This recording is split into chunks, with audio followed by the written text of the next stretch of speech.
Hi all, welcome to Prepwise. Prepwise-ലേക്ക് ഏവർക്കും സ്വാഗതം. Target CUET 2024ന്റെ ഭാഗമായിട്ട് 2023 CUET UGയിൽ ചോദിച്ചിട്ടുള്ള സോഷ്യോളജി ക്വസ്റ്റ്യൻ പേപ്പറിലെ 10 ചോദ്യങ്ങളായിരിക്കും നമ്മൾ ഇന്ന് ഡിസ്കസ് ചെയ്യുക. ഇന്നത്തെ ചോദ്യങ്ങളുടെ പ്രത്യേകത എന്ന് പറയുന്നത് ഇത് പാസേജ് ടൈപ്പ് ക്വസ്റ്റ്യൻസ് ആണ്.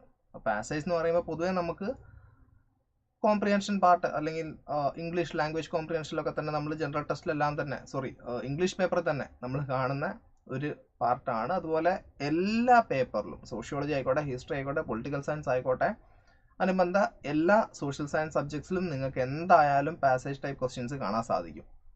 അപ്പോൾ ഇന്ന് നമ്മൾ ഡിസ്കസ് ചെയ്യുന്ന 10 ചോദ്യങ്ങളും പാസേജ് ടൈപ്പ് ക്വസ്റ്റ്യൻസ് ആണ്.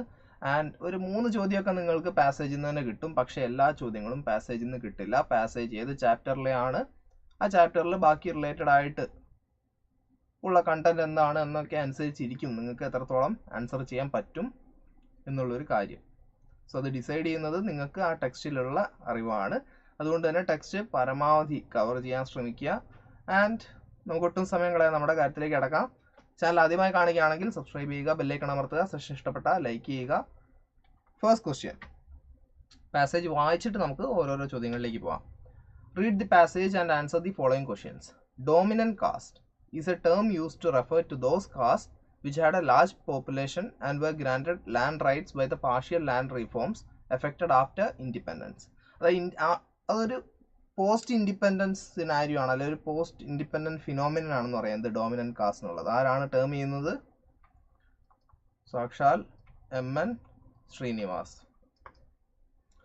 Examples of such dominant caste include Yadavs of Bihar and Uttar Pradesh, the Vokkaligas of Karnataka, the Reddys and Khammas of Andhra Pradesh, the Marathas of Maharashtra, the Jats of Punjab, Haryana and Western Uttar Pradesh, and Patidas of Gujarat. ഈ പറഞ്ഞിരിക്കുന്നതൊക്കെ ഓരോ ഏരിയാസിലെ dominant കാസ്റ്റുകളാണ്. ചോദ്യം വരും, അതുകൊണ്ട് തന്നെ അത് നോക്കി വെക്കുക. One of the most significant yet paradoxical changes in the caste system in the contemporary period is that it has tended to become invisible for the upper caste, urban middle and upper classes. For these groups who have benefited the most from the developmental policies of the post-colonial era, caste has appeared to decline in significance precisely because it has done its job so well.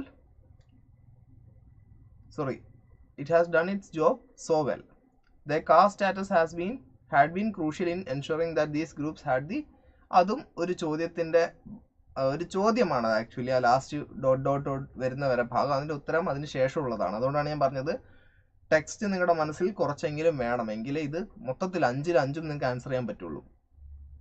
ആദ്യത്തെ ചോദ്യത്തിലേക്കും. അപ്പോൾ ഇതിൽ പറയുന്ന കാര്യം എന്ന് വെച്ച് കഴിഞ്ഞാൽ cast വളരെ paradox എന്ന് പറയുമ്പോൾ തന്നെ കാസ്റ്റ് സിസ്റ്റത്തിൽ നമ്മളുടെ കാലം മാറുന്നതനുസരിച്ച് ഡിസഡ്വാൻറ്റേജിൽ പോവേണ്ടുന്ന ഒരു ഗ്രൂപ്പ് ഓഫ് പീപ്പിൾ അതിൻ്റെ മാക്സിമം അഡ്വാൻറ്റേജ് എടുക്കുകയും അതിൻ്റെ അഡ്വാൻറ്റേജ് കിട്ടുന്ന എല്ലാവരും അല്ലെങ്കിൽ കിട്ടേണ്ട എല്ലാവരും കുറേ കാലം കഷ്ടത അനുഭവിച്ചവർക്ക് എന്തെങ്കിലും നല്ലത് ചെയ്യാമെന്ന് കരുതുമ്പോൾ പോലും ഈ കൊണ്ടുവരുന്ന മെഷേഴ്സ് എല്ലാം അവരെ നെഗറ്റീവായി ബാധിക്കുകയും ചെയ്യുന്നൊരു സാഹചര്യമാണ് ഉണ്ടായെന്നാണ് പറഞ്ഞു വെക്കുന്നത്. നമ്മുടെ സ്വാതന്ത്ര്യത്തിന് ശേഷം എടുത്തിട്ടുള്ള എല്ലാ ഡെവലപ്മെൻറ്റൽ മെഷേഴ്സും ഈ പറഞ്ഞിരിക്കുന്ന upper caste, upper class, middle class ടീമുകൾക്ക് എല്ലാം അർബൻ മിഡിലാണ്, റൂറൽ മിഡിൽ അല്ല, അർബൻ മിഡിൽ ക്ലാസ്സിനെല്ലാം തന്നെ വളരെയധികം അഡ്വാൻറ്റേജ് നൽകുകയും ഇൻസ്റ്റഡ് അഡ്വാൻറ്റേജ് കിട്ടേണ്ട lower caste, so called lower caste ആൾക്കാർക്ക് അതിൻ്റെ പരമാവധി അഡ്വാൻറ്റേജ് ഒന്നും എടുക്കാൻ പറ്റാതെ പോവുകയും ചെയ്യുന്ന ഒരു സാഹചര്യം ഉണ്ടായി. ഇനി ചോദ്യത്തിലേക്ക് വരാം. Which among these is not a dominant caste? Reddys of Andhra Pradesh, ജാട്സ് of Punjab, പട്ടീദാസ് of Gujarat, ഗോൺസ് of central India. വളരെ ഈസി ആയിട്ടുള്ള ക്വസ്റ്റ്യൻ ആണ്. മേലെ തന്നെ ഉത്തരം കൊടുത്തിട്ടുണ്ട്. പാട്ടീദാർസ് വരുന്നുണ്ട്, ജാട്സ് ഓഫ് പഞ്ചാബ് വരുന്നുണ്ട്, പിന്നെ റെഡ്ഡീസ് ആൻഡ് ഖമാസ് ഓഫ് ആന്ധ്രാപ്രദേശ് വരുന്നുണ്ട്. അപ്പോൾ ഇതല്ല. ഗോൺസ് ഓഫ് സെൻട്രൽ ഇന്ത്യ എന്താണ്? ട്രൈബ്സ് ആണ്. സോ ഓപ്ഷൻ 4 ആണ് കറക്റ്റ് ആൻസർ. അടുത്ത ചോദ്യം നോക്കാം. Which among these is not a part of the benefit given to upper caste? ഇതിൽ അപ്പർ കാസ്റ്റിന് കിട്ടാത്ത ബെനിഫിറ്റ് ഏതാണെന്നുള്ളതാണ് ചോദ്യം. ഇത് ആക്ച്വലി ടെക്സ്റ്റ് കുറച്ച് പഴയതാക്കി ഉണ്ടാക്കിയതാണെങ്കിൽ പറയാം, ബിക്കോസ് ഇപ്പോഴിത് ഈ ക്വസ്റ്റ്യൻ ഇറലവൻ്റ് ആണ്. ഈ കൊടുത്തിരിക്കുന്ന 4 അപ്പർ കാസ്റ്റിന് കിട്ടുന്നുണ്ട്. Subsidised public education, professional education, reservation, management education. അപ്പം മാനേജ്മെൻറ്റ് കോഴ്സുകളിലേക്ക് ആയിക്കോട്ടെ, പ്രൊഫഷണൽ കോഴ്സുകൾ, മെഡിക്കൽ, എഞ്ചിനീയറിംഗ് കോഴ്സുകളിലേക്ക് ആയിക്കോട്ടെ, ഇനി മൊത്തത്തിലുള്ള പബ്ലിക് എഡ്യൂക്കേഷൻ സബ്സിഡൈസ് ചെയ്തതൊക്കെ തന്നെ ഏറ്റവും കൂടുതൽ ഹെൽപ്പ് ചെയ്തത് ആരെയാണെന്നാണ് നമ്മുടെ ടെക്സ്റ്റ് പറയുന്നത്. അതൊക്കെ അപ്പർ കാസ്റ്റിനുള്ള പ്ലസ്സുകളാണ്. അതായത് ഇതിൻ്റെയൊക്കെ മാക്സിമം ഉപയോഗം, ബിക്കോസ് ഒരു സിസ്റ്റം ക്രിയേറ്റ് ചെയ്യുന്നതിൻ്റെ ഭാഗമായിട്ട് എല്ലാം അങ്ങ് വില കുറയ്ക്കുകയും എല്ലാം അതിൻ്റെ ക്വാളിറ്റി കൂട്ടുകയും എല്ലാവർക്കും ഒരുപോലെ ആക്സസ് ചെയ്യാൻ പറ്റുന്ന പോലെ ആക്കുമ്പം ഓൾറെഡി 2ഉം 3ഉം ജനറേഷനൊക്കെ ഇതേ വിദ്യാഭ്യാസം കിട്ടിയവർക്ക് സെയിം വിദ്യാഭ്യാസം ഓർ മേ ബി മോർ ഈ പ്രൊഫഷണൽ എഡ്യൂക്കേഷൻ ഒക്കെ ഉള്ളത് അവർക്ക് മുമ്പ് അധികം കിട്ടിയിരുന്നില്ല. പക്ഷേ ഈ സബ്സിഡൈസ്ഡ് എഡ്യൂക്കേഷൻ വന്നതിൻ്റെ ഭാഗമായിട്ട് പ്രൊഫഷണൽ എഡ്യൂക്കേഷൻ നല്ലപോലെ കിട്ടുകയും അത് അത്രയും അധികം യൂസ്ഫുൾ ആക്കാനും സാധിച്ചത് അപ്പർ കാസ്റ്റുകാർക്കാണ്. അപ്പോൾ അതിൽ ടെക്സ്റ്റ് പ്രകാരം ലോ കാസ്റ്റുകാർക്ക് ഉണ്ടായിരുന്ന ആകെ പിടിവള്ളി എന്ന് പറയുന്നത് റിസർവേഷൻ ആണെന്ന് മെൻഷൻ ചെയ്യുന്നുണ്ട്. പക്ഷേ ഇപ്പം നോക്കുകയാണെങ്കിൽ EWS വന്നിട്ടുണ്ട്. സോ അതുകൊണ്ട് തന്നെ ഈ ഒരു കാര്യവും ഇതിൽ മെൻഷൻ ചെയ്യാൻ സാധിക്കില്ല ആക്ച്വലി. പക്ഷേ ടെക്സ്റ്റ് പ്രകാരമാണ് ചോദ്യം വരുന്നത്. അപ്പോൾ അപ്പർ കാസ്റ്റിന് റിസർവേഷൻ്റെ ബെനിഫിറ്റും ഇപ്പോൾ കിട്ടുന്നുണ്ട്. പക്ഷേ ടെക്സ്റ്റ് പ്രകാരം ഓപ്ഷൻ 3 ആണ് കറക്റ്റ് ആൻസർ. അപ്പോൾ EWSനെ പറ്റി ഓർത്ത് നിങ്ങൾ ആൻസർ തെറ്റിക്കേണ്ട. ടെക്സ്റ്റ് പ്രകാരം റിസർവേഷനാണ് കറക്റ്റ് ആൻസർ ആയിട്ട് വരിക. Which among these is the lowest in the caste hierarchy? Brahmin, Kshatriya, Shudras, Vaishyas. അപ്പോൾ സോ കോൾഡ് കാസ്റ്റ് സിസ്റ്റം വെച്ചിട്ട് ചാതുർവർണ്ണ സിസ്റ്റം വെച്ചിട്ട് ഏറ്റവും താഴെ വരുന്ന കാസ്റ്റ് ഏതാണെന്നുള്ളതാണ് ചോദ്യം. ബ്രാഹ്മൺ അല്ല, ക്ഷത്രിയ അല്ല, വൈശ്യ അല്ല. ഓപ്ഷൻ സി ശൂദ്രയാണ് correct answer. For the upper caste plays no part in their public lives and is only limited to the personal sphere. In which among these does caste play a role? ഈ ചോദ്യവും നിങ്ങൾക്ക് ഇവിടെ കാണാൻ പറ്റില്ല, അല്ലെങ്കിൽ ഇതിൻ്റെ ഉത്തരവും നിങ്ങൾക്ക് ഇവിടെ കാണാൻ പറ്റില്ല. പക്ഷെ നിങ്ങൾ ജസ്റ്റ് ഒന്ന് ചിന്തിക്കുക. പബ്ലിക് ലൈഫ്സിൽ കാസ്റ്റിന് അപ്പർ കാസ്റ്റുകളുടെ ഇടയിൽ, കാരണം ഇവിടെ പറയുന്നുണ്ട് ഇൻവിസിബിൾ ആയി പോയി എന്ന് പറയുന്നുണ്ട് കാസ്റ്റ് അപ്പർ കാസ്റ്റിന്. ബിക്കോസ് കാസ്റ്റ് ഡിസ്ക്രിമിനേഷൻ ഉണ്ടാവുന്നില്ല, അല്ലെങ്കിൽ കാസ്റ്റ് വെച്ചുള്ള ഒരു പ്രശ്നങ്ങളും ഇല്ല, ഇവിടെ കാസ്റ്റേ ഇല്ല എന്നുള്ള രീതിയിലുള്ള ഒരു വാദം പലപ്പോഴും വരാറുണ്ട്. ഇൻസ്റ്റഡ് എങ്ങനെയാണ് അത് വർക്ക് ചെയ്യുന്നത്? അവിടെ കൃത്യമായിട്ട് കാസ്റ്റ് വർക്ക് ചെയ്യുന്നുണ്ട്. ഇൻവിസിബിൾ ആവുന്നു എന്നുണ്ടെങ്കിൽ പോലും അത് അവിടെ സ്റ്റിൽ ഇൻവിസിബിൾ ആക്കുകയാണ്, ഇൻവിസിബിൾ ആവുകയല്ല. കാസ്റ്റ് അവിടെ വർക്ക് ചെയ്യുന്നുണ്ട്, അതിൻ്റെതായുള്ള രീതിയിൽ വർക്ക് ചെയ്യുന്നുണ്ട്. അത് പേഴ്സണൽ സ്ഫിയറിലാണെന്നാണ് പറയുന്നത്. അപ്പോൾ ഈ പേഴ്സണൽ സ്ഫിയറിൽ എങ്ങനെ എന്തൊക്കെ ഏരിയാസിൽ നമുക്ക് കാസ്റ്റ് കാണാൻ പറ്റും? മാരേജ്, റിലീജിയൻ ആണോ? എഡ്യൂക്കേഷൻ, പബ്ലിക് ഓഫീസർ ആണോ? പൊളിറ്റിക്സ്, മാരേജ് ആണോ? റിലീജിയൻ, എഡ്യൂക്കേഷൻ ആണോ? അപ്പോൾ ഇത് വളരെ സിമ്പിളായിട്ട് നമുക്ക് കാണാം. ഇവിടെ ഈ കാസ്റ്റ് എന്നുള്ളത് എല്ലാ റിലീജിയനിലുള്ളൊരു കാര്യമൊന്നുമല്ല. ഏതെങ്കിലുമൊക്കെ ഇൻസ്റ്റൻസസ് എല്ലാ റിലീജിയനിലും വന്നാലേ ഉള്ളൂ. പക്ഷെ മേജർലി കാസ്റ്റ് ബാധിക്കുന്നത് നമ്മുടെ റിലീജിയൻ, ഒരു പെർട്ടിക്കുലർ റിലീജിയനെയാണ് അല്ലേ? അപ്പോൾ ആ പെർട്ടിക്കുലർ റിലീജിയൻ എന്തായാലും അതിലുണ്ടാവും. സോ റിലീജിയൻ എന്നുള്ളത് ഗിവൺ ആണ്. പിന്നെ എഡ്യൂക്കേഷനെയാണോ കാസ്റ്റ് ബാധിക്കുന്നത്? പേഴ്സണൽ സ്ഫിയറിലേക്ക് വരുമ്പോൾ എഡ്യൂക്കേഷനേക്കാളിലും മാരേജ് അല്ലേ? ഇപ്പോൾ പല രീതിയിലുള്ള മാട്രിമോണി കാണാം. പേരുകളിലേക്കൊന്നും ഞാൻ പോകുന്നില്ല. ആ മാട്രിമോണി, ഈ മാട്രിമോണി, കാസ്റ്റ് ബേസ്ഡ് ആയിട്ടുള്ള ഇഷ്ടം പോലെ മാട്രിമോണി ഉണ്ട്. അപ്പം ഇവിടെ മാരേജും റിലീജിയനുമാണ് കറക്റ്റ് ആൻസർ, ടെക്സ്റ്റിൽ മെൻഷൻ ചെയ്യുന്നുണ്ട്. Last question, which among these gave legal recognition to the scheduled caste and scheduled tribes? അപ്പം സ്കെഡ്യൂൾഡ് കാസ്റ്റിനും സ്കെഡ്യൂൾഡ് ട്രൈബിനും ലീഗൽ റെക്കഗ്നിഷൻ കൊടുത്ത ലോ ഏതാണെന്നുള്ളതാണ് ചോദ്യം. The prevention of atrocities act, the government of India act of 1935, the ST/SC act, the constitution. ഇതിൽ നമ്മൾ ഓർക്കേണ്ടുന്ന ഒരു ഫിഗറാണ് Thanthai Periyar.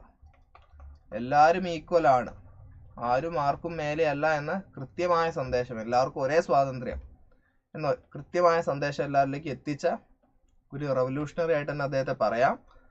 Cast ഇഷ്യൂസിൽ അല്ലെ cast ഫൈറ്റ്സിലെല്ലാം തന്നെ മുന്നിൽ നിന്ന് ലീഡ് ചെയ്ത ഒരു വ്യക്തിയായിരുന്നു. സോ ഇദ്ദേഹത്തെയും ടെക്സ്റ്റിൽ മെൻഷൻ ചെയ്യുന്നുണ്ട്. മെൻഷൻ ചെയ്യല്ല, ഇദ്ദേഹത്തെ പറ്റി കൃത്യമായി പറയുന്നുണ്ട്. സോ ഇവിടെ സ്കെഡ്യൂൾ കാസ്റ്റിനും സ്കെഡ്യൂൾ ട്രൈബിനും ലീഗൽ റെക്കഗ്നിഷൻ കൊടുത്ത ലോ എന്ന് പറയുന്നത് the government of India act 1935 ആണ്. അത് ഇതിൽ കാണാൻ പറ്റില്ല, പക്ഷേ ടെക്സ്റ്റിലുണ്ട്. അടുത്ത പാസേജിലേക്ക് പോവാം. Factory production began in India in the early part of the 1860s. The general pattern of trade set up by the colonial regime was one under which raw materials were procured from India. Raw materials procured from India ആണ്, and goods manufactured in the United Kingdom അഥവാ UK were marketed in the colony. അത് തിരിച്ച് നമ്മുടെ മാർക്കറ്റിൽ തന്നെ, ഇന്ത്യയുടെ മാർക്കറ്റിൽ തന്നെ കൊണ്ടുവന്ന് വിൽക്കുക. ചീപ്പർ ഗുഡ്സ് ആണ്, അതുകൊണ്ട് തന്നെ superior quality but cheaper goods.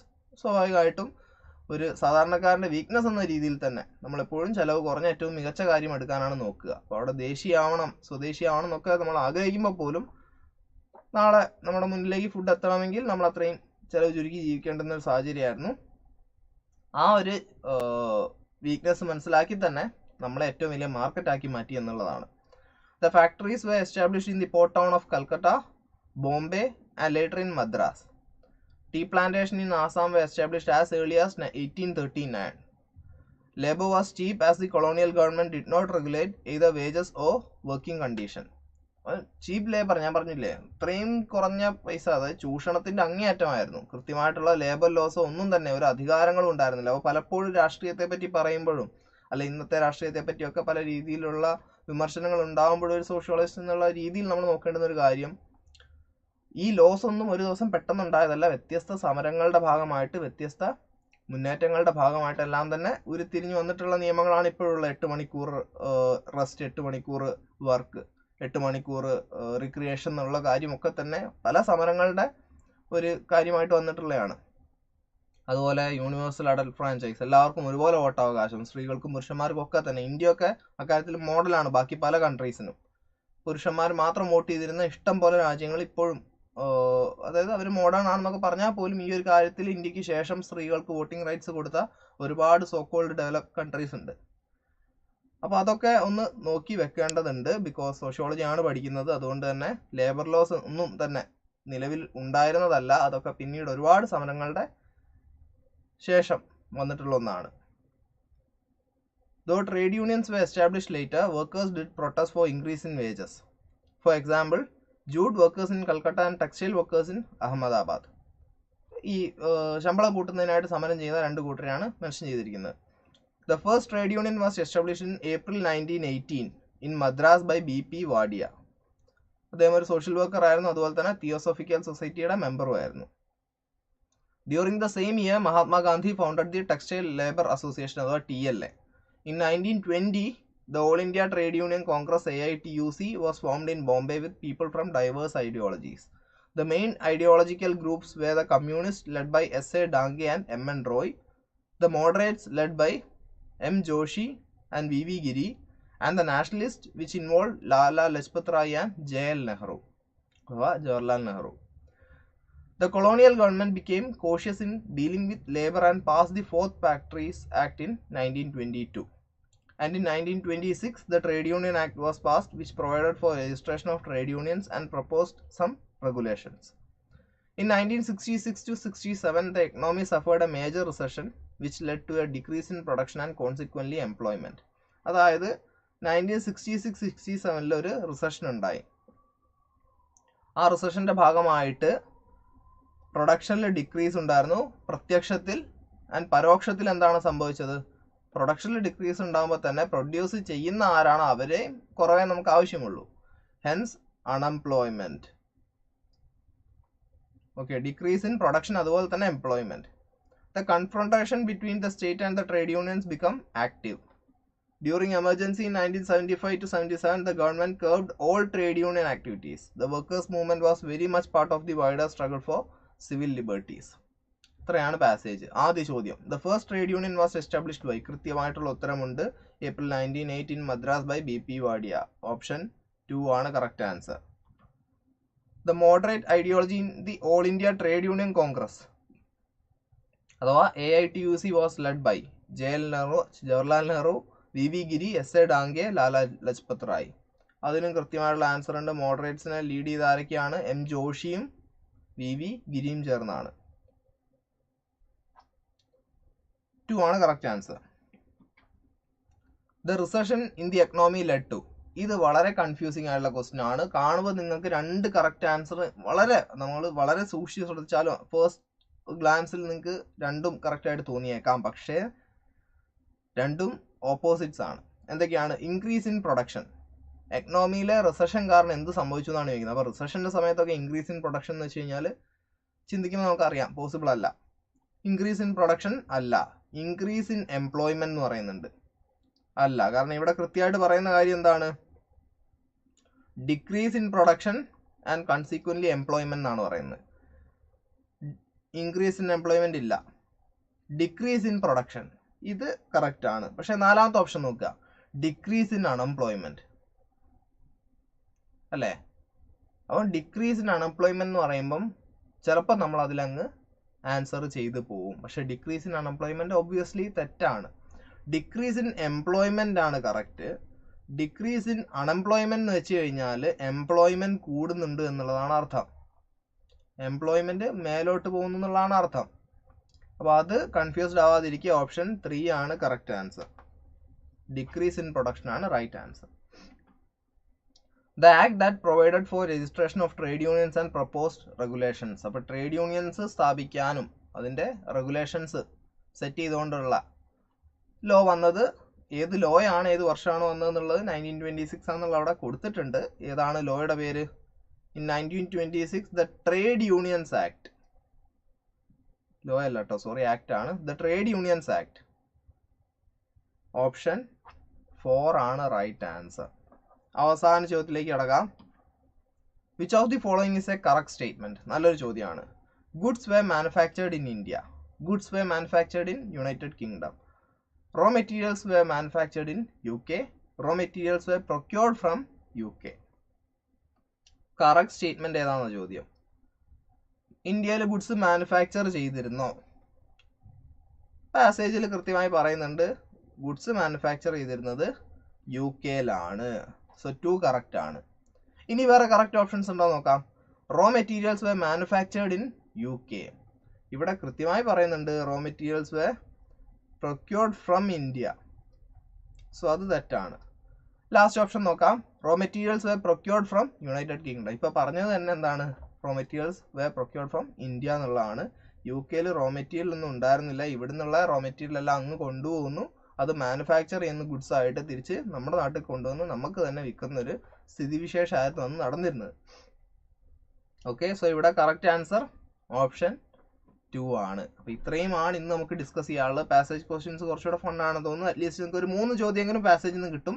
പക്ഷെ ബാക്കിയുള്ള ചോദ്യങ്ങൾ നിങ്ങൾക്ക് ടെക്സ്റ്റിനെ പറ്റിയും നിങ്ങൾ പഠിക്കുന്ന കോൺസെപ്റ്റ്സിനെ പറ്റിയും ഈ എഴുതി വെച്ചിരിക്കുന്ന ഉത്തരങ്ങളുമായിട്ട് റിലേറ്റ് ചെയ്യാനും പറ്റുകയാണെങ്കിൽ നിങ്ങൾക്ക് ഡെഫിനറ്റ്ലി 5-ൽ 5ഉം ഒരു പാസേജിൽ നിന്ന് ആൻസർ ചെയ്യാൻ സാധിക്കും. ഓക്കെ, സോ മറ്റൊരു സെഷനുമായിട്ട് നമുക്ക് വീണ്ടും കാണാം. നിങ്ങൾക്ക് സോഷ്യോളജി സംബന്ധിച്ച്, ഹിസ്റ്ററി സംബന്ധിച്ച്, പൊളിറ്റിക്കൽ സയൻസ് സംബന്ധിച്ച്, ഇനിയിപ്പോൾ സയൻസ് വിഷയങ്ങളായിക്കോട്ടെ, കൊമേഴ്സ് വിഷയങ്ങളായിക്കോട്ടെ, എല്ലാവിധ സപ്പോർട്ടിനും പ്രപ്പോയ്സിനെ കണക്ട് ചെയ്യാവുന്നതാണ്. താഴെ ഞങ്ങളുടെ അക്കാഡമിക് കൗൺസിലർ നമ്പർ കൊടുത്തിട്ടുണ്ട്. വിളിക്കുക, സംസാരിക്കുക. എത്രയും പെട്ടെന്ന് പ്രിപ്പറേഷൻ സ്റ്റാർട്ട് ചെയ്യുക.